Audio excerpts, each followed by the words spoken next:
The clitoris and Christianity. It is not the shape or the appearance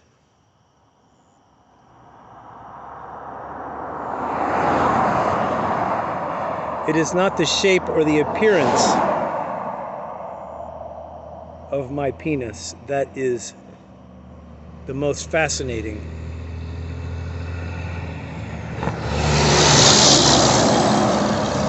Regardless of whether erect or soft and tiny. It is not the visuals that really are the most intense wonder, but rather the sensation.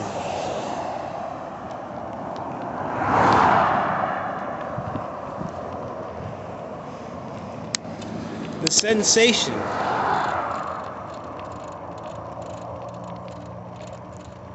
A question I ask people regularly is, did your mother or your father ever tell you about the first time that they personally felt aroused and discovered the feel-good, the fascinating experience of arousal? Did your parents or elders ever tell you about their own experience with that?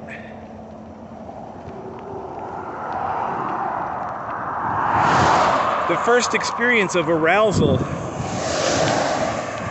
is indelible. It's very powerful. Many people are introduced to arousal through someone else. Training or teaching or mentioning. A lot of times it's an invitation to arousal. And sometimes and oftentimes from ones of the same sex, inviting you to experience the remarkable feel-good.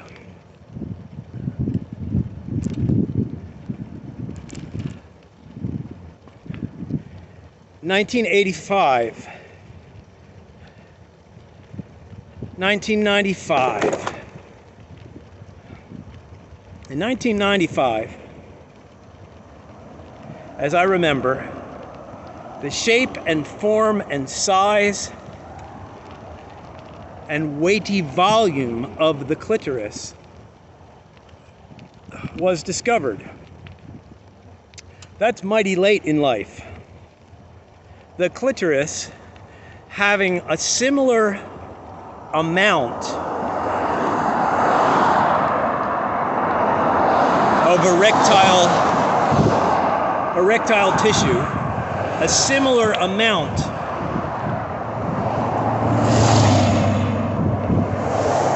a similar volume as the penis. That makes things fascinating. The clitoris surrounds the vaginal canal, and if one were to enjoy a lubricated vaginal canal, if the clitoris were erectile, the person could experience a tightening and holding, and both people could experience a stimulation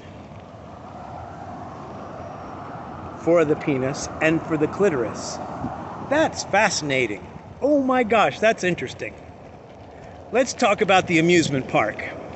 Okay, we're going to go into an amusement park, and you only have enough for so many tickets, and you have to figure out what rides you want to go on.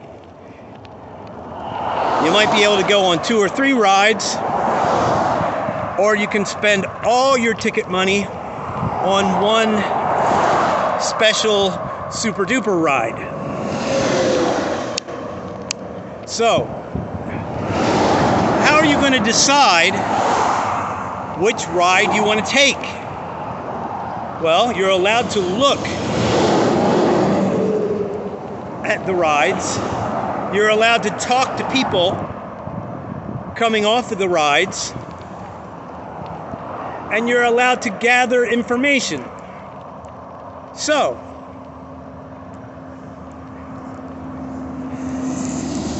if you are a person,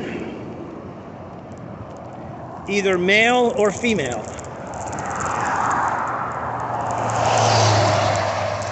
you should be allowed to ask the elders who have experience. If you have elders who know how good the feel-good feels, then they should be able to describe to you in simple terms how marvelous the feel-good feels. They should also be able to describe to you the irresistible nature of the feel-good and the fact that sometimes someone will come along and invite you to share your body with them, and you have to discern whether that's wise or foolish. And if it's not so wise, you have to be prepared beforehand to be kind and gently say no. I like that term regarding women. If a woman says no, then penetration is rape or coercion and abuse. And there are many people who have very little conscience regarding the feel-good,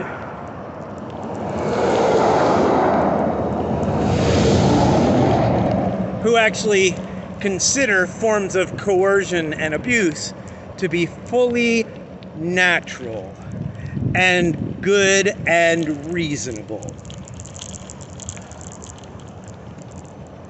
But their minds were darkened, and they were not aware of the rewards for righteousness.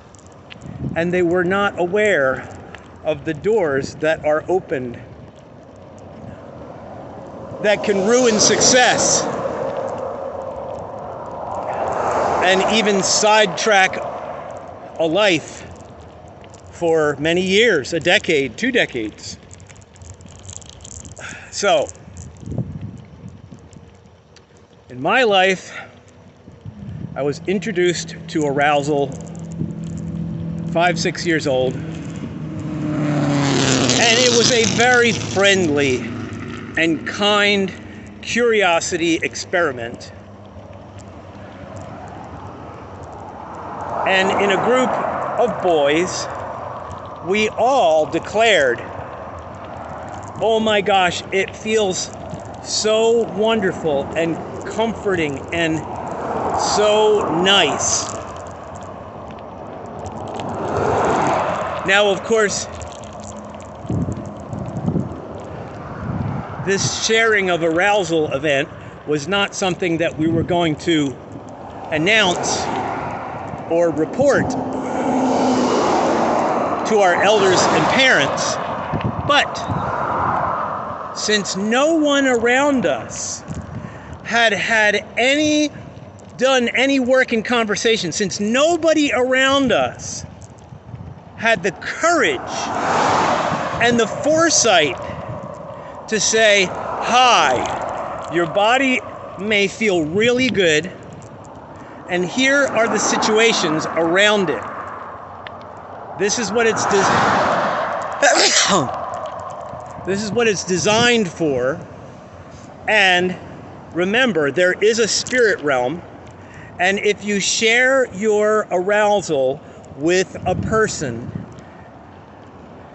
that you are not in covenant that can make a brand new child with, you may be opening doors to dark and destructive spirits over you and your future and your friends and your health and your mind and your heart and emotions and feelings. You may be putting your children and your friends and your parents and family in difficulty. Because when you mess with the spirit realm,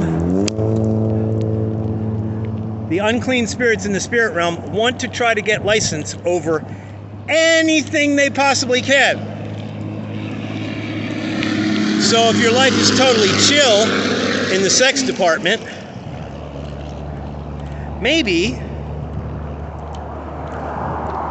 those spirits that can get licensed because you're sharing your arousal with somebody, maybe those spirits can get licensed to actually cause a death to happen, or to cause a really bad affliction to happen to you or to one of your loved ones.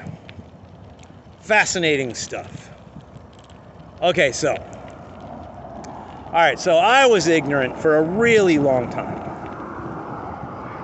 I met a sweet, kind, wise elder who is scientifically wise about human physiology and arousal, and I was 36 years old, and I learned how to get aroused and then quiet down before I had what they call an orgasm or a release or what have you. I learned how to get near the orgasm moment and then quiet down. And it became such an empowerment. This practice became such a strength for me that a whole new season of life came into my experience. I felt a mastery and a peace over my own form, and I no longer wanted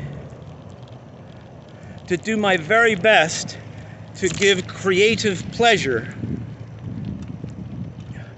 to women friends or any friends. I no longer wanted to give the feel-good pleasure to a person that I was not in covenant with. 36 years old. That's 30 years. First arousal when I was about 5 or 6. Self-control regarding arousal 30 years later. This conversation that I'm having with you is a delight because I am taking the time and making the effort to help human beings face what no other elder helped me face in my life, and that is the curious and wonderful reality of arousal and sharing arousal. So, across many years, one of my favorite things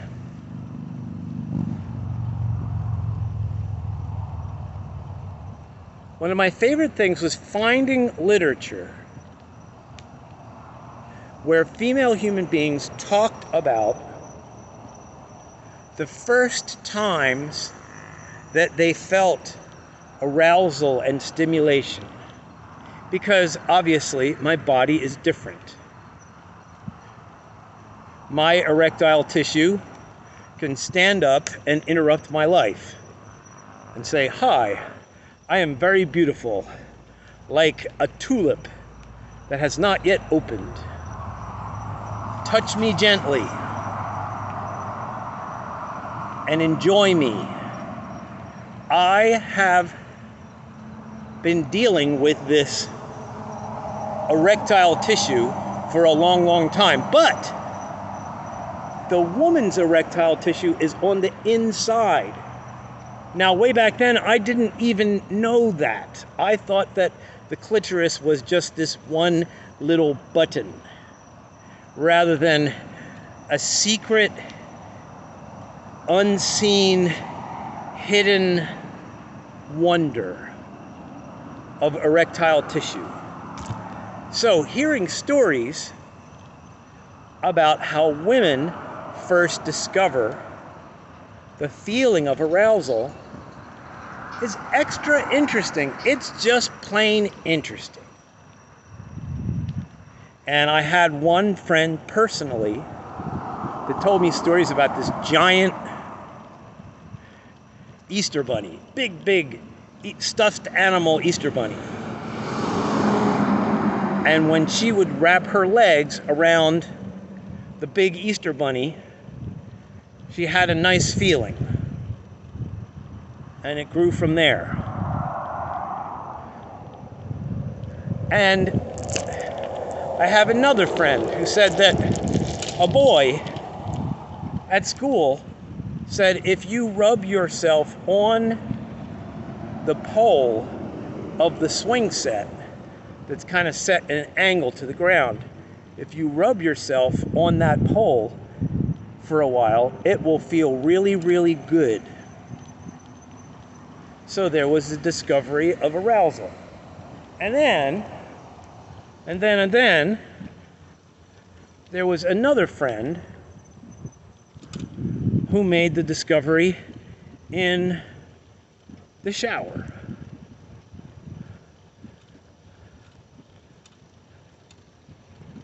Happy Thursday. And another made a discovery in the bath. And I found various other types of literature that would weave the story of discovering arousal and wanting to enjoy it as much as possible.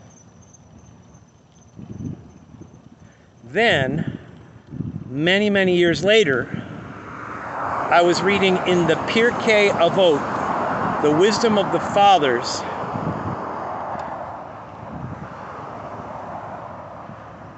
a great ancient Jewish writing, part of the Talmud and the Midrash, the extra information that helps you understand how to be a family and what to do. In the Pirkei Avot, it says, if a man and a woman get married, he should not go into heavy business or go off to war, because literally, he should be filling his wife with good cheer. That is literally a sexual, a kind of a smiley, positive sexual description. And in the covenant of Moses, it says 1 year for the man and woman to be together. But in the Pirkei Avot, it says give them 2. The first year, have the 2 of them spend time in the newlywed tent in her parents' and her tribal atmosphere, so that the man can see what kind of cookies she was raised on and what her family does and this and that. And together, they can say, okay, well, we're not going to do this one thing like your family does. We can do better than that.